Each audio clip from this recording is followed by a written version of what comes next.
महागठबंधन की महारैली का countdown. Mission 2024 का आगाज, सीमांचल से शंखनाद। दिग्गज भरेंगे हुंकार, रंगभूमि मैदान तैयार।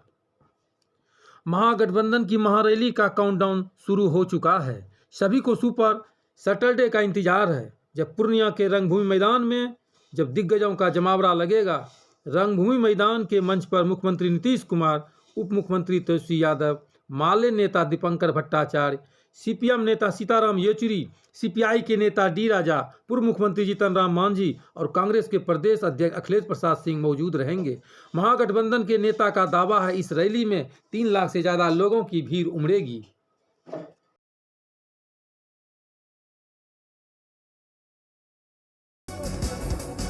महागठबंधन की महारैली में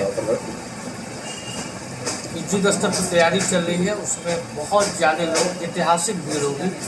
हमें लगता है कि रैली पूर्णिया जाते जाते रैला के सफर में तब्दील हो जाएगा। इस रैली को लेके जो आम जनमानस में उत्साह है, मुझे लगता है कि 3 से 4 लाख लोग इस रैली में पूर्णिया में भाग लेंगे। पूर्णिया का चप्पा चप्पा लोगों से भरा रहेगा। सीमांचल में एक मंच पर महागठबंधन की 7 दलों की ताकत नजर आएगी। एक तरफ महागठबंधन के नेता रंगभूमि मैदान से हुंकार भर रहे होंगे, तो दूसरी तरफ से गृह मंत्री अमित शाह का पश्चिमी चंपारण से लेकर पटना तक में कार्यक्रम है। हालांकि बिहार सरकार की आपदा प्रबंधन मंत्री शहनवाज आलम का दावा है कि यह रैली ऐतिहासिक होगी। वहीं ओवैसी की पार्टी AIMIM का दलील है कि इस रैली से मुसलमानों को डराया जाएगा। 25 फरवरी को जो रैली महारैला आहूत की गई है, वह ऐतिहासिक होगी और आने वाले समय में देश की दशा और दिशा दोनों तय करेगी। इनके लिए माइनॉरिटी के लिए बजट है, न सीमांचल के लिए बजट है, तो फिर माइनॉरिटी और सीमांचल को आप सिर्फ बीजेपी का खौफ दिलाकर हमारा वोट लेना चाहिएगा। और फिर कौन लोग खौफ दिखाने आए हैं? जो लोग 20 साल 25 साल तक बीजेपी के बिस्तर को गर्म करते रहे हैं, वो लोग हमको खौफ दिखाने के लिए आ रहे हैं। वहीं बीजेपी महागठबंधन की रैली को तुष्टीकरण की रैली करार दे रही है। को यह भय है कि सारा जस माननीय प्रधानमंत्री आदरणीय नरेंद्र मोदी जी को न मिल जाए, इसलिए केंद्र सरकार की योजनाओं को बाधित करने का प्रयास करते रहते हैं। मिशन 2024 के लिए सीमांचल क्यों जरूरी है, ये जानना बेहद अहम है। क्यों ओवैसी की पार्टी मुसलमानों को डराने का आरोप लगा रही है? क्यों बीजेपी इस रैली को तुष्टीकरण की रैली कह रही है? तो इसके पीछे वजह है, सीमांचल में मुस्लिमों की बड़ी आबादी है। 24 विधानसभा सीटों में मुसलमानों की अच्छी पकड़। करीब 12 विधानसभाओं में मुसलमानों की आबादी 50% से ज़्यादा है।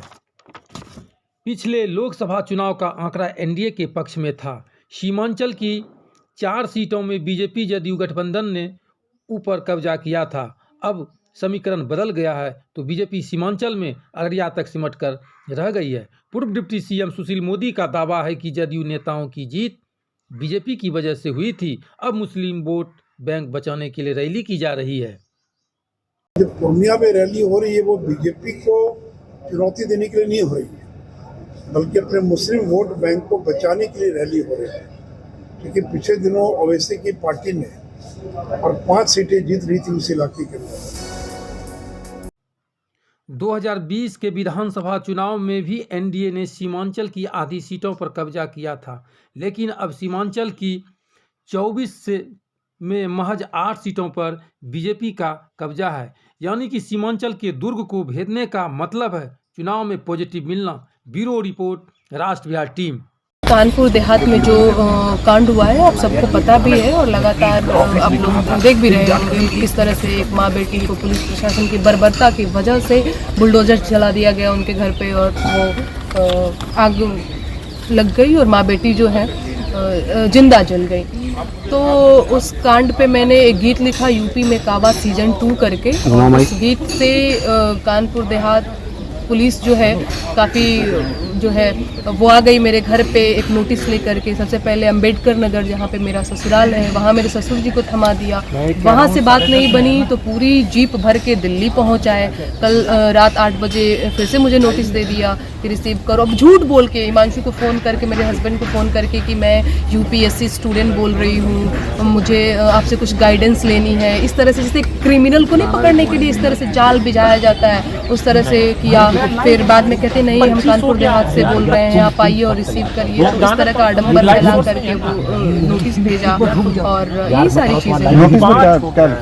नोटिस में बहुत ही ट्रिकी तरीके से सवाल ऐसे पूछे गए हैं कि आपको फंसाने की पूरी कोशिश की गई है। आपने ये गाना गाया है या नहीं, आपने ये किया है या नहीं, आपके सोशल मीडिया हैंडल से अपलोड किया गया है या नहीं, ऐसे करके। तो नोटिस का जवाब मैं बिना वकील से बात किए मैं नहीं देने वाली हूँ।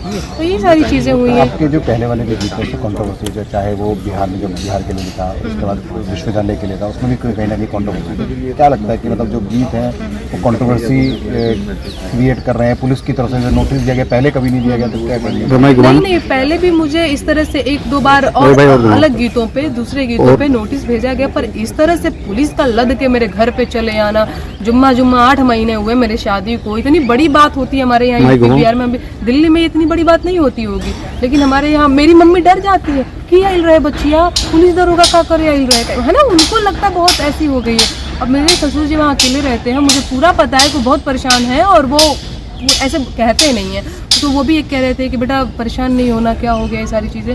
और इस तरह से मैंने कौन सा बड़ा क्राइम कर दिया है यार कि आप लोग एकदम से पहुंच जा रहे हो लद करके कि हाँ भैया हम आ गए हैं फलाने जी को पकड़ने, है ना।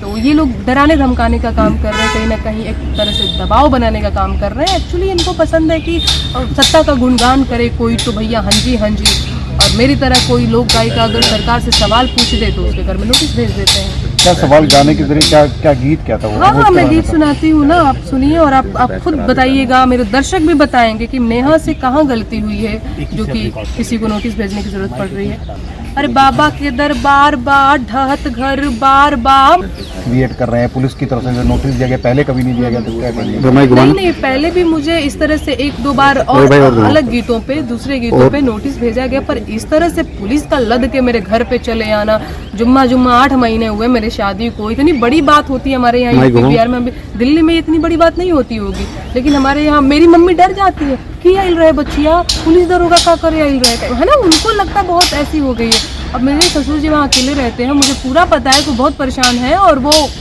ऐसे कहते नहीं है। तो वो भी एक कह रहे थे कि बेटा परेशान नहीं होना, क्या हो गया, ये सारी चीज़ें। और इस तरह से मैंने कौन सा बड़ा क्राइम कर दिया है यार कि आप लोग एकदम से पहुंच जा रहे हो लद करके कि हाँ भैया हम आ गए हैं फलाने जी को पकड़ने, है ना। तो ये लोग डराने धमकाने का काम कर रहे हैं, कहीं ना कहीं एक तरह से दबाव बनाने का काम कर रहे हैं। एक्चुअली इनको पसंद है कि सत्ता का गुणगान करे कोई तो भैया हाँ जी हाँ जी, और मेरी तरह कोई लोक गायिका अगर सरकार से सवाल पूछ दे तो उसके घर में नोटिस भेज देते हैं। क्या सवाल गाने के जरिए क्या गीत क्या था वो? हाँ, मैं गीत सुनाती हूँ ना, आप सुनिए और आप खुद बताइएगा, मेरे दर्शक भी बताएंगे कि नेहा से कहाँ गलती हुई है जो कि किसी को नोटिस भेजने की जरूरत पड़ रही है। अरे बाबा के दरबार बार ढहत घर बार बा, माई बेटी के आग में झोंकत यूपी सरकार बा, कहाँ बा यूपी में काबा। अरे बाबा के डीएम त बड़ी रंग बाजबा, कानपुर देहात में ले आइल राम राजबा, बुलडोजर से रौंदत दीक्षित के घरवा आजबा। अरे ही बुलडोजरवा पे बाबा के नाजबा, काबा यूपी में काबा, कलेक्टर ठुमके बाजबा, सटकल ओ कर्मी जाजबा, अधिकारी भैले बेलगाम मनमानी के रिवाजबा, काबा गरीबन के मड़ई फुकवा द गुर्बत के इलाज बा, लोकतंत्र के नाम पे भैया भैल कोढ़ में खाजबा, काबा यूपी में काबा।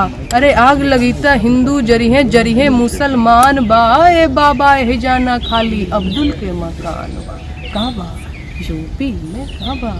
ये गीत है, आप लोग भी बताएंगे, आप भी बताएंगे इसमें ऐसा क्या शब्द है जिससे समाज में जो है वैमनस्यता फैल रही है या फिर सामाजिक सौहार्द बिगड़ रहा है, तनावपूर्ण माहौल क्रिएट कर दिया। मतलब आप जो कर रहे हो उससे कुछ नहीं हो रहा। मैंने आपका जवाब दे दिया, आपसे सवाल कर लिया, तो मैं जो है समाज में तनावपूर्ण माहौल क्रिएट कर रही हूँ। आखिरी सवाल, क्या नया सिंह राठौर रुकेगी या फिर इस नोटिस के बाद? एग्जैक्टली, बिल्कुल नहीं रुकेगी वो, लगता भी नहीं रुकी है यार, अभी क्यों रुक जाएगी? और आपको लगता है इनके डराने धमकाने से मैं डरती धमकती हूँ? मैं एक लोकतांत्रिक देश में रहती हूँ, मुझे मेरे सवाल करती रहूंगी, मुझे मेरे अधिकार पता है, मुझे पता है कि सवाल करना जो है वो संविधान में लिखा है। बिल्कुल नहीं घबराऊंगी, बिल्कुल नहीं डरूंगी, बिल्कुल नहीं रुकूंगी। बाबा के दरबार बार ढहत घर बार बा, माई बेटी के आग में झोंकत यूपी सरकार बा। काबा यूपी में काबा, और बाबा के डीएम तो बड़ी रंगबाज बा। बाबा के डीएम तो बड़ी रंगबाज बा। कानपुर देहात में ले आइल राम राज बा। बुलडोजर से रौंदत दीक्षित के घर आज बा। अरे यही बुलडोजरवा पे बाबा के नाज बा।